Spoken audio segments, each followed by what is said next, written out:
Assalamualaikum warahmatullahi wabarakatuh. Salam sejahtera bagi kita semua. Pada pertemuan kedua kali ini pada mata kuliah Business Process Management, saya akan menyampaikan materi terkait proses identification. Ya, proses identification ini kalau di life cycle itu di pertama seperti itu. Identifikasi proses mengacu pada aktivitas manajemen yang bertujuan untuk secara sistematis mendefinisikan serangkaian proses bisnis dari suatu organisasi dan menetapkan dengan jelas kriteria untuk memilih proses khusus untuk perbaikan. Ya, hasil dari proses identifikasi adalah arsitektur proses yang merepresentasikan proses dan keterkaitan proses tersebut. Arsitektur proses ini berfungsi sebagai kerangka kerja untuk mendefinisikan file prioritas dan luang lingkup proyek pemodelan dan desain ulang proses. Ya. Nah, ini konteks dari proses identifikasi, yaitu untuk memahami pentingnya identifikasi proses, kita harus melihat pada konteks strategik organisasi. Nah, beberapa organisasi itu memiliki sumber daya yang diperlukan untuk memodelkan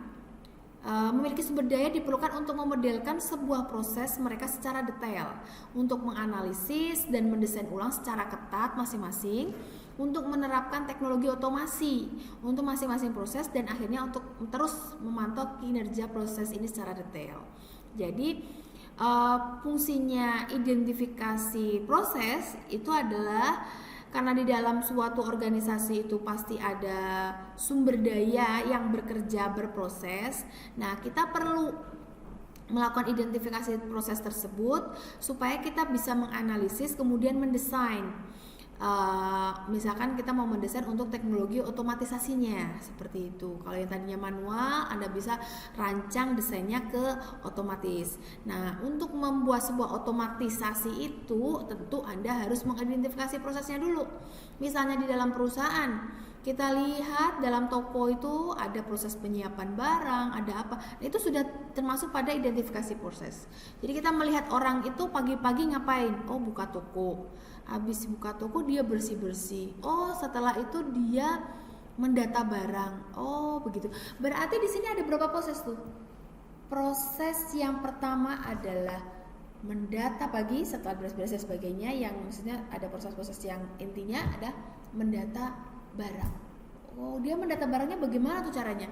Oh, dia mengambil buku, lalu mengecek satu persatu, sisa berapa. Nah, itu adalah sebuah proses. Jadi kita identifikasi dulu, ada proses apa saja di dalam sebuah organisasi tersebut. Nah, Mintzberg mendefinisikan strategi bisnis ini tadi karena konteksnya, jika kita ingin mengetahui sebuah proses atau mengidentifikasi sebuah proses dalam organisasi, itu disarankan untuk melihat konteks strategi bisnis. Dalam sebuah organisasi, perusahaan atau apapun pasti ada yang disebut dengan strategi bisnis yang tertuang atau biasanya dibuat dalam sebuah rencana strategi seperti itu. Nah, Mintzberg mendefinisikan strategi bisnis sebagai perspektif organisasi dalam menetapkan dan memenuhi tujuan bisnis. Pasti setiap organisasi memiliki tujuan bisnis. Dan strategi bisnis ini adalah perspektif dari organisasi tersebut dalam menetapkan dan memenuhi tujuannya. Strategi bisnis ada dan dapat diperhitungkan untuk proses identifikasi. Strategi dapat dioperasionalkan dengan berbagai cara.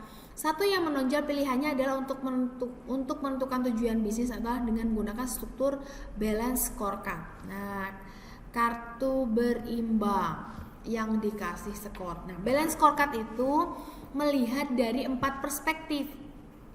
Financial perspektif, customer perspektif, internal perspektif, dan learning and grow perspektif.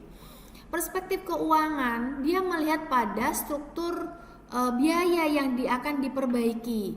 Kemudian value dari stakeholder, ya, long term dari stakeholder ini. Apakah meningkatkan utilisasi dari aset yang ada, kemudian atau mengekspan kesempatan revenue-nya, ya, sehingga meningkatkan nilai dari si customer tersebut. Jadi di perspektif finansial itu terkait cost seperti itu. Kemudian dari perspektif customer, kita bisa lihat dari produk atau service atribut. Ada harga, kualitas, ketersediaan, pemilihan, dan fungsionalitasnya.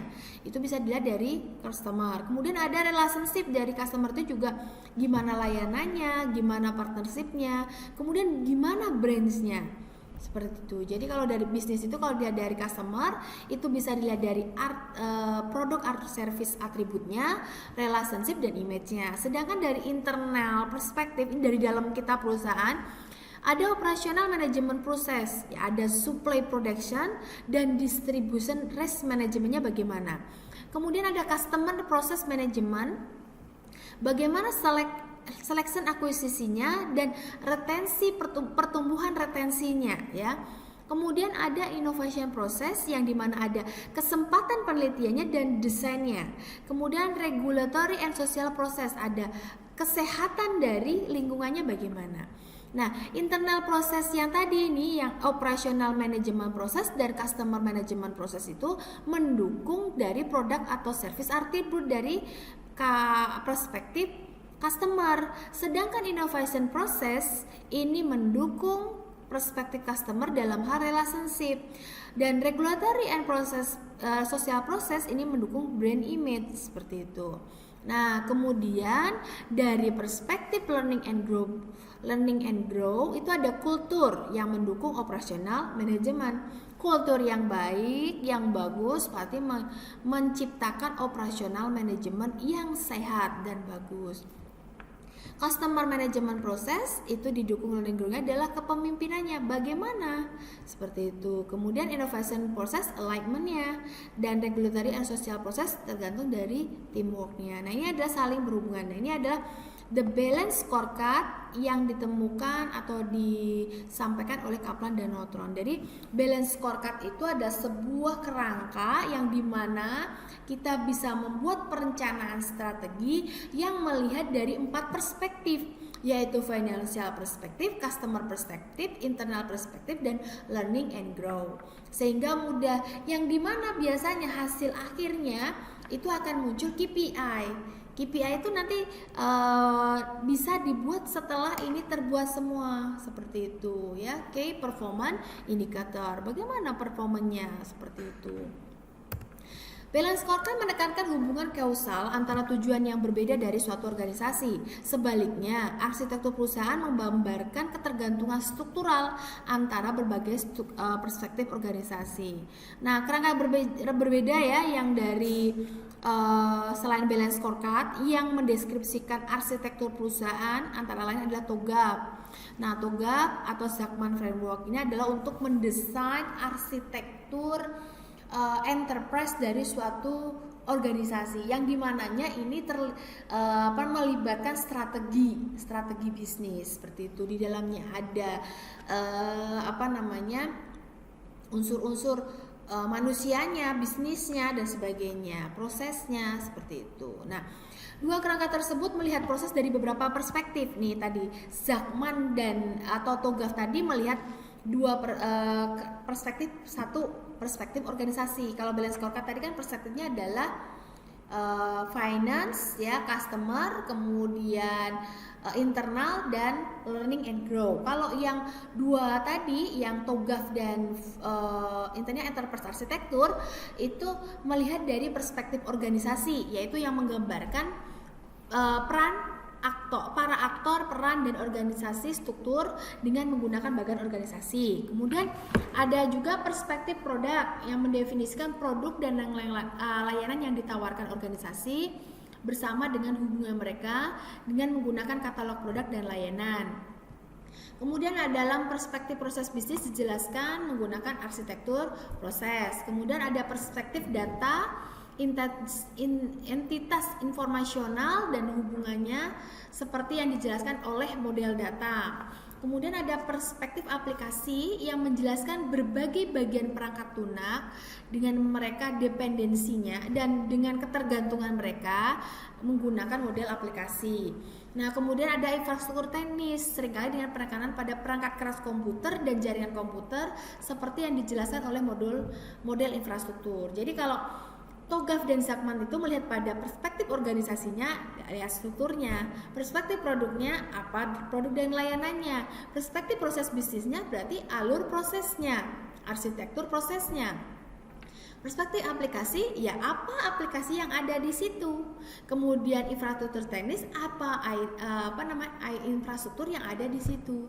Jadi kalau yang balance scorecard melihat dari perspektif finance, customer, internal, dan learning goal.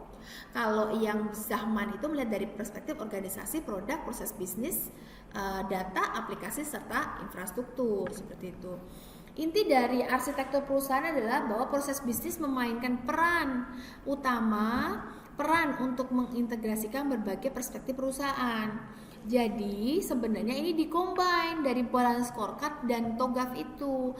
Jadi kalau biasanya dalam sebuah proses bisnis itu antara divisi 1 dengan divisi 2 dia punya sendiri-sendiri proses dan punya perangkat lunas sendiri-sendiri. Nah, kalau dengan adanya arsitektur perusahaan atau enterprise arsitektur itu akan membuat antara divisi dengan satu dan divisi lainnya dia bisa terintegrasi, terhubung, maka muncullah ERP seperti SAP dan sebagainya, dia kan terintegrasi seperti itu. Nah, definisi dari proses arsitektur. Tujuan dari arsitektur proses adalah memberikan representasi dari proses yang ada dalam suatu organisasi. Definisi arsitektur proses harus dihadapi kompleksitas suatu organisasi. Untuk mendekati kompleksitas ini secara sistematis, pertama perlu membedakan kategori proses. Kedua, mendeskripsikan hubungan yang berbeda antar proses yang penting untuk suatu proses arsitektur. Ketiga, menyajikan metode untuk mendefinisikan lanskap proses sebagai representasi tingkat atas dari arsitektur proses. Jadi ketika kita mau membuat proses arsitektur itu apa sih sebenarnya representasi dari proses dalam suatu organisasi. Jadi arsitektur proses itu dibuat pertama dengan kita menelaah ada berapa kategori proses yang ada, kemudian mendeskripsikan hubungan antar proses tersebut. Lalu ketiga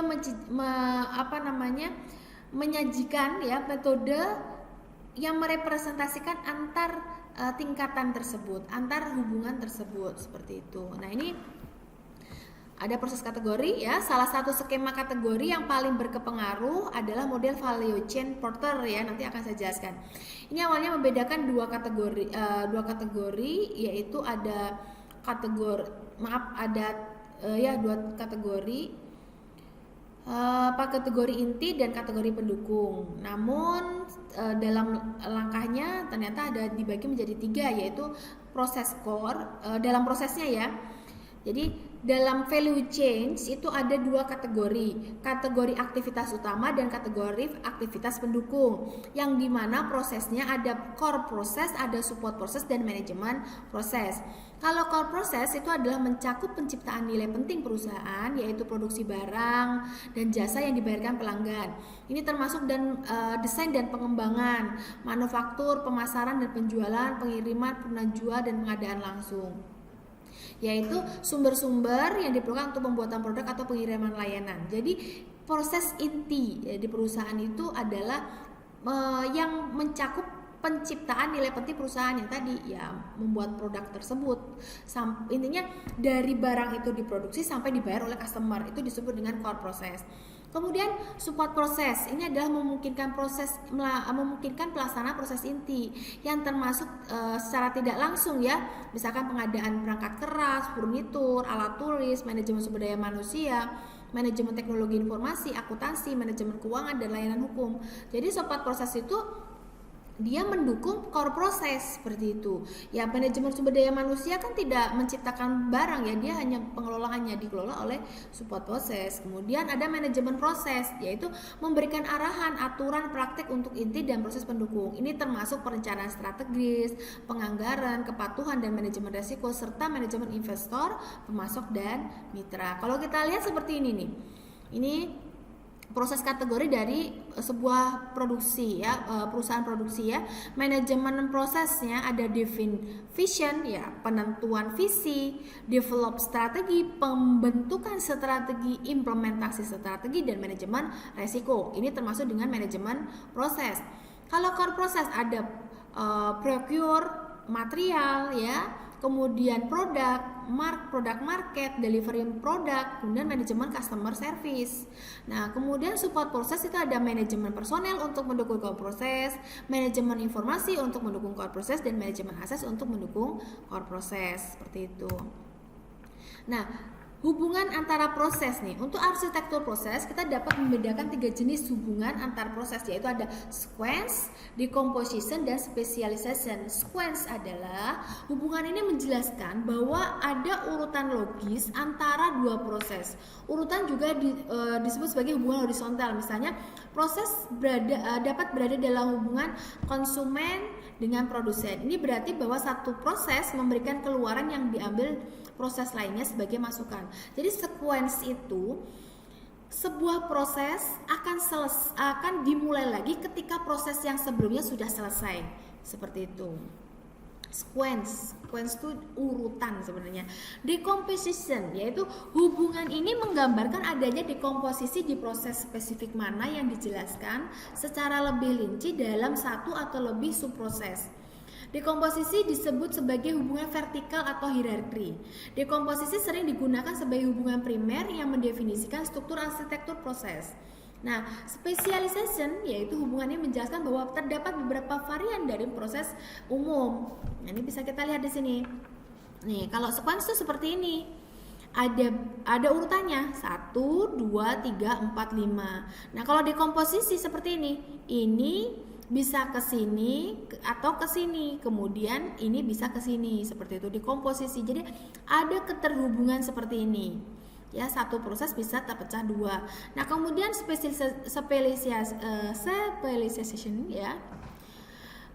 Ini ada handle job application ya, ada handle job di Australia dan handle job di Jerman. Nah, ini ada dua. Jadi ada spesialisasi ya, ada di Austria dan Jerman. Nah, kalau yang dekomposisi itu ini ada process part, ada assemble part, seperti itu. Ini disebut dengan procure product. Procure product itu tadi dari ini, begitu. Ya, ini value chains model untuk sequence yang ini dekomposisi seperti ini, spesialisasi seperti ini. Nah, definisi arsitektur proses seringkali dilakukan secara top down, seperti yang diilustrasikan pada gambar di sebelah nih. Titik awalnya adalah proses lanskap di level 1 yang menunjukkan rantai nilai dari perusahaan. Level 2 menyediakan dekomposisi untuk setiap proses bisnis rantai nilai atau value chain. Yang ketiga, menyediakan dekomposisi lebih lanjut subproses dan tugasnya. Nah, anak panah ini menunjukkan dekomposisinya seperti itu. Ada 3 level. Jadi strateginya, kemudian ada bisnis prosesnya dan sub proses dan tasknya, seperti itu. Nah, ini bisa dilihat dari meta level ada model struktur metodologi standar. Kemudian di sini level A ini adalah pernyataan, yaitu mendefinisikan ya, define, menemukan bisnis activity yang membedakan yang di dalam operasional ya, manajemen dan strategic proses. Kalau di sini adalah modelingnya. Lalu memperlihatkan hubungan function dan standar end to end-nya yang level B ini, proses grouping. Kemudian ada proses inti yang dikomunikasikan secara bersama-sama untuk menghantarkan layanan end-to-end proses. Nah, ini core proses. Kemudian ada dekomposisi core proses ke dalam detail sukses model proses. Nah, ini ada bisnis proses flow-nya. Kemudian ada detail operational process flow with error condition and product and geographical variant where required. Ini operational process flow-nya. Dan yang terakhir di paling bawah adalah decomposition of detail operation where required detail process flow. Jadi ada detail process flow, operational flow, business process flow, core flow, process grouping, dan business activity. Jadi diawali dari business activity itu dipecah menjadi beberapa proses grup. Nah, proses grup ini dipecah menjadi inti proses dan kemudian dipecah lagi menjadi jadi ini. Jadi ada operational level itu berarti ini. Kemudian proses level berarti ini, dan ini business level tuh ini. Ya termasuk logical level ini, physical level ini, seperti itu. Ini gambarannya. Proses analis merasa sulit untuk mengidentifikasi proses organisasi dan tingkat arsitektur proses yang berguna untuk menggunakan model referensi sebagai bantuan. Nah, karena kadang proses analisis itu sangat sulit, maka perlu adanya model referensi sebagai bantuan untuk memodelkan. Nah, contohnya itu ada ITIL ya, oleh Axelos ini dari Axelos, dan supply chain operation reference model itu dari SCORE oleh APIX, dan proses classification framework PCF oleh American Productivity and Quality Center, dan kerangka kinerja oleh Ramler and Brands. Nah, penggunaan kembali model referensi memberikan beberapa keuntungan. Pertama, model referensi dapat berfungsi sebagai titik awal untuk mengembangkan klasifikasi area proses utama. Di dalam cara mereka secara langsung mendukung identifikasi, regulasi atau spesifikasi industri proses. Ini juga memudahkan untuk melakukan benchmark dengan rekan dan pesaing. Kedua, model referensi mungkin berguna untuk memeriksa kelengkapan proses yang diidentifikasi oleh organisasi. Nah, ini dilihat nih, lihat ya. Ini tuh yang tadi reference model yang dimana isinya kerangka. Kalau kita mau membuat sebuah strategi ya di sini ya, strategi proses itu identifikasi proses. Pertama, develop vision and strategy. Nah, ini define business concept dan long term vision. Nah, konsep bisnisnya bagaimana dan visinya seperti apa. Kemudian kembangkan strategi bisnis. Kemudian execute ya, kerjakan dan ukur strategi inisiatifnya. Kemudian yang kedua tahapannya pengembangan dan manage project service. Nah, tata kelola dan pengelolaan produk dan service programnya. Nah, kemudian generate dan define new product and service ide. Nah, ini lakukan penemuan produk baru dan saat ide layanan yang baru. Kemudian develop produk dan service. Ini langkahnya sebenarnya. Market and sell product dan service. Understand market, customer and capability. Develop marketing strategy. Develop and manage marketing plan. Develop sales strategy. Develop and manage sales plan. Delivery physical product. Plan for aligned supply chain results.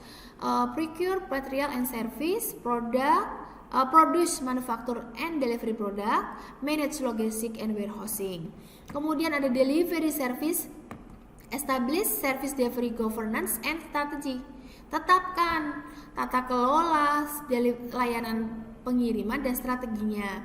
Manage service delivery resource ya, kelola service sumber daya delivery, layanan delivery, delivery service to customer. Manage customer service, develop customer care and customer service strategy, plan and manage customer service contact, service product after sale, manage product recall and regulatory audit, evaluate customer service operation and customer satisfaction.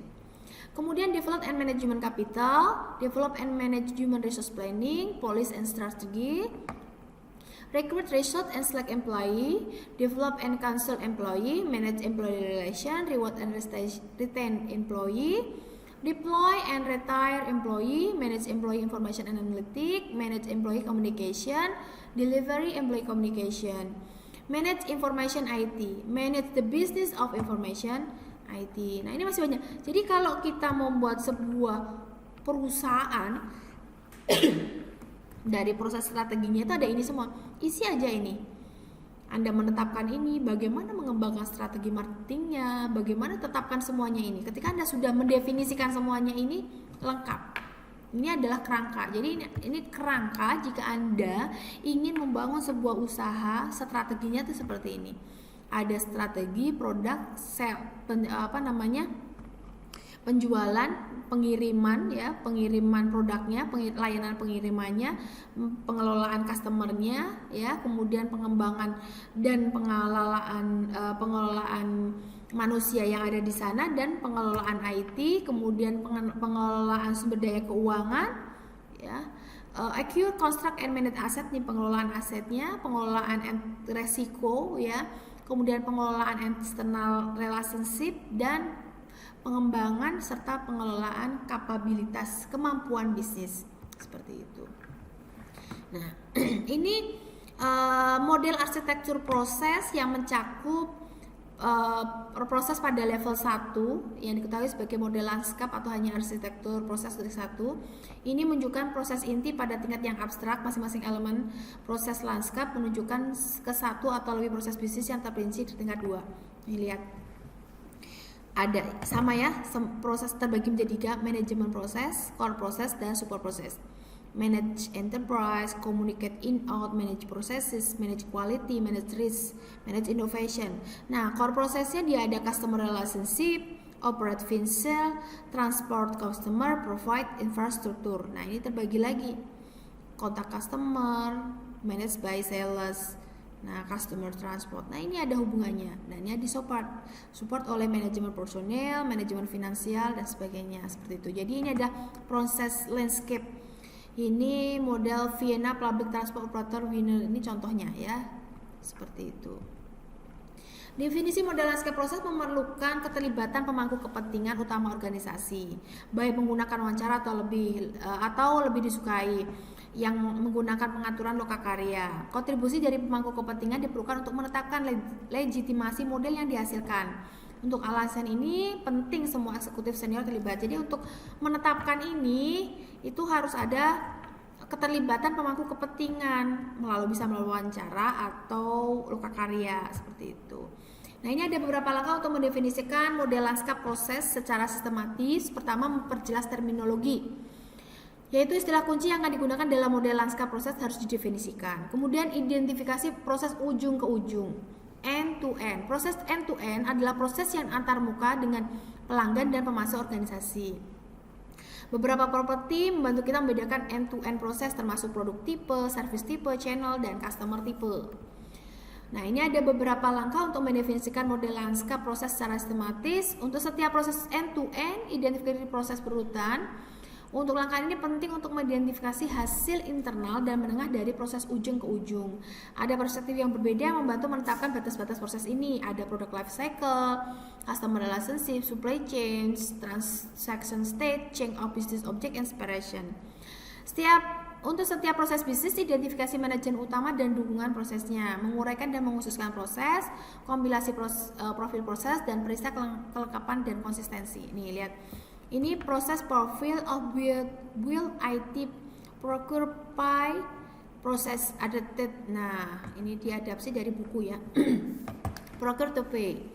Ada visinya untuk apa, proses ownernya siapa, customer prosesnya ada, requesting unit, ekspektasi customer itu apa, waktu, ekonomi, dan complete provision. Outcome-nya delivery product or provide service for request unit. Nah, ini triggernya need is identify. First activity submit request, last activity create purchase order.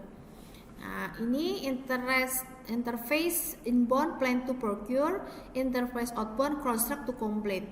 Nah, recruit resource-nya siapa saja? Human resource-nya ada site engineer, clerk, work engineer. Information dokumen know-how-nya ada procurement guideline, supply rating, framework contact, kemudian work environment, material infrastruktur, dan procurement information system. Nah, proses performance measure-nya cycle time, operational cost, error rate. Nah, ini adalah profil sebuah proses ya. Inilah, jadi kalau Anda membuat sebuah proses harus menjawab ini. Bisa menjawab ada apa prosesnya apa, visinya untuk apa, pemiliknya siapa, customer prosesnya bagaimana, ekspektasinya customer seperti apa, outcome-nya apa, triggernya apa, first activity-nya apa, dan last activity-nya apa, kemudian interface inbound dan outbound-nya apa, sumber daya yang dibutuhkan apa saja, dan proses pengukuran kinerjanya bagaimana, seperti itu. Ini jelas. Nah, ini proses claim cap dari build IT, ada manajemen proses, core proses, dan support proses ya. Di manajemen proses sama ya, develop vision and strategy, develop manage and service, manage business capability, market and sell service. Nah, core prosesnya ada contract acquisition, demand to selection, selection to bid, approval to contract. Nah, ini. Kemudian contract execution, contract to plan, plan to competition, completion to expire ya. Ini karena judulnya adalah build IT ya, untuk membangun IT. Support prosesnya didukung oleh manage human capital, manage IT, manage financial resource, manage asset, manage risk and compliance, dan manage external relationship seperti itu. Nah, ini sampelnya dari proses arsitektur SAP ya.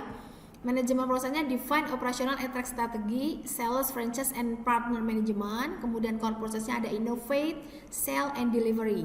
Support prosesnya ada attract, develop, and retain workplace and infrastructure provision, procure to pay, corporate finance and operational compliance, shareholder and stakeholder management seperti itu. Nah, proses selection tujuan dari pemilihan proses adalah untuk menentukan kriteria untuk menilai kinerja proses bisnis yang diidentifikasi. Tugas ini dibangun di atas pengamatan bisnis itu, yaitu proses berbeda dalam kepentingan kematangannya. Jadi prosesnya itu dipilih berdasarkan kinerjanya dan di mana yang sudah matang dan belum. Untuk mendefinisikan dasar pemilihan proses, ukuran kinerja harus dipertimbangkan kombinasi dengan kriteria umum. Keuntungan dari kinerja proses adalah bahwa mereka dapat digunakan untuk memplot serangkaian proses sebagai portofolio proses. Jadi kita memilih proses itu dengan menentukan kriteria dan kinerjanya. Selection proses BPM atau Business Process Management melibatkan komitmen, kepemilikan, investasi, dan peningkatan kinerja dan desain ulang. Oleh karena itu, proses yang membuat kerugian atau risiko dapat dipertimbangkan untuk dikonsolidasi, decommissioning, atau langsung dieliminasi. Berbagai kriteria yang telah diusulkan untuk mengarahkan evaluasi. Yang paling umum digunakan adalah 1. Strategic importance. Kriteria ini berkaitan dengan penilaian strategis relevansi dari setiap proses. Tujuannya adalah untuk mengetahui proses mana yang memiliki ekstensi dampak besar pada tujuan strategis organisasi. Misalnya mempertimbangkan profitabilitas, keunikan, atau kontribusi terhadap keunggulan kompetitif. Itu membuat memilih kita untuk memilih proses untuk manajemen proses aktif yang paling langsung berkaitan dengan tujuan strategis organisasi. Jadi yang kita pilih pertama adalah strategic important. Strategic important itu adalah strategi penilaian dari strategi tersebut seperti itu. Kemudian health. Jadi kriteria yang kita pilih itu adalah yang sehat. Kriteria ini bertujuan untuk memberikan penilaian tingkat tinggi tentang kesehatan setiap proses. Pertanyaan di sini adalah untuk menentukan proses mana yang ada di masalah terdalam. Proses ini adalah proses paling yang diuntungkan oleh BPM. Jadi yang pertama adalah yang paling berkontribusi terhadap strategi perusahaan. Yang kedua adalah proses yang paling sehat. Kemudian adalah kelayakannya, visibility. Untuk setiap proses harus ditentukan beberapa rentan inisiatif BPM-nya, baik insidental atau berkelanjutan. Terutama budaya dan politik yang terlibat dalam proses tertentu mungkin menjadi hambatan untuk mencapai hasil dari inisiatif tersebut. Secara umum, BPM harus fokus pada proses-proses di mana itu wajar untuk mencapai manfaat. Proses performance measure. Untuk banyak aktivitas manajemen terkait BPM dibutuhkan untuk pengukuran yang tepat tentang kesehatan proses bisnis. Dalam konteks ini dibedakan dimensi kinerja generik dan ukuran kinerja tertentu. Seringkali 4 dimensi umum dari ukuran kinerja proses dibedakan waktu, biaya, kualitas, dan fleksibilitas. Setiap perusahaan idealnya ingin membuat proses lebih cepat, lebih murah, lebih baik. Pengamatan sederhana ini mengarahkan kita mengidentifikasi 3 dimensi kinerja, yaitu waktu, biaya, dan kualitas. Jadi kalau kita mengukur sebuah proses itu bisa diukur dari waktu, biaya, dan kualitasnya. Oh, waktunya terlalu lama, nah itu bisa dijadikan sebagai inisial untuk diperbaiki. Biayanya terlalu mahal, nah bisa ada inisiatif untuk mengurangi biayanya. Kualitasnya kurang bagus, maka ada inisiatif untuk membuat prosesnya sehingga menghasilkan sesuatu yang berkualitas seperti itu. Nah, ini time itu ukuran kinerja yang sangat umum untuk proses adalah cycle time yang disebut yang juga disebut dengan time throughput. Cycle time itu waktu yang diperlukan untuk menangani satu kasus dari awal hingga akhir. Kalau cost, dimensi kinerja umum lainnya yang menganalisis dan mendesain ulang proses bisnis bersifat finansial. Kemudian quality, yaitu kualitas proses bisnis dapat dilihat dari setidaknya dua sudut yang berbeda, yaitu dari sisi klien dan perspektif peserta proses. Jadi kalau kualitas itu pasti kita lihat dari kepuasan pelanggan, biasanya bagaimana customer kita atau perspektif yang melakukan proses tersebut. Kemudian flexibility, kriteria yang paling tidak diperhatikan untuk mengukur efek proses mendesain ulang ada flexibility proses bisnis. Flexibility ini dapat definisikan dalam istilah umum sebagai kemampuan untuk bereaksi terhadap perubahan. Jadi flexibility ini yang paling akhir kriterianya. Kemudian ada proses portofolio. Portofolio proses, istilah ini mengacu pada himpunan semua proses secara umum dan banyak lagi kasus untuk memvisualisasi mereka dengan bantuan kriteria yang berbeda. Pemilihan proses dibangun atas 3 kriteria penting, yaitu kesehatan dan kelayakan. Strategi pentingnya pada setiap proses dapat dinilai oleh manajer senior dalam referensi strategi organisasi. Kesehatan dapat diukur dengan menghitung perbedaan antara tujuan dan nilai aktual kinerja proses utama dalam mengukur setiap proses. Kelayakan membutuhkan penilaian oleh pemilik proses. Dengan cara ini kita mendapatkan nilai numerik untuk masing-masing dari ketiga kriteria setiap proses tadi, yaitu strategi, health, dan kelayakan, visibility. Sehingga portofolio proses dapat diplot. Seleksi proses harus memprioritaskan proses di kuadran kiri atas, tapi juga memperhitungkan kelayakan. Nah, dilihat di sini. Semakin ke atas kepentingannya sangat tinggi, semakin ke kanan kesehatannya semakin bagus. Jadi semakin ke kiri semakin kurang sehat ya. Ada kelayakannya itu semakin hitam itu rendah, abu medium, dan agak putih tinggi. Nah, ini ada portofolio prosesnya. Jadi kita bisa menempatkan portofolio itu pada tingkat yang mana nih, kuadran mana. Oh, dia pada kuadran high poor ya. Rating pada kuadran good, high. Kemudian loan application itu berada pada kesehatan poor and low. Kalau loan planning berada pada kesehatan good tapi importance-nya low, seperti itu. Demikian terkait materi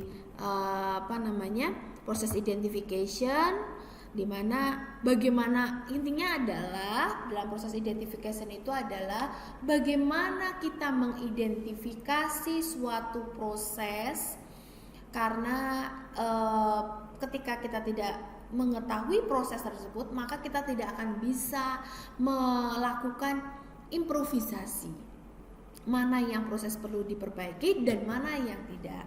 Tentunya juga dalam proses identifikasi itu perlu kita melihat dari strateginya dari suatu proses bisnis. Dengan melihat itu maka kita bisa dapat mendefinisikan kira-kira ada proses apa saja, seperti itu. Tadi di sini juga dijelaskan juga bahwa pengukuran sebuah proses itu bisa dilihat dari beberapa variabel, yaitu time, cost, quality, flexibility. Jadi diukur prosesnya, performanya. Jadi ketika proses itu sudah diidentifikasi, maka dideskripsikan ada proses apa saja. Langkah untuk pengidentifikasian selanjutnya adalah menganalisis performa kinerja dari setiap proses tersebut. Mana proses yang bagus, yang bisa diimprove, dan mana yang tidak perlu diimprove. Yang perlu diimprove itu bisa dilihat proses performance itu bisa dilihat dari kriteria tadi, kinerjanya dari waktu, biaya, dan kualitas, seperti itu. Itu saja dari saya terkait proses identifikasi. Semoga Anda semua dapat memahami. Harapan saya Anda bisa membayangkan ya, apa sih sebenarnya fungsinya identifikasi proses itu yang paling penting. Jangan lupa diisi bukti kehadirannya nanti sebagai bukti bahwa Anda telah membaca atau menonton dari slide saya seperti itu. Semoga perkuliahan ini pada pertemuan ini dapat memberikan manfaat bagi kita semua. Saya tutup pertemuan ini. Wassalamualaikum warahmatullahi wabarakatuh.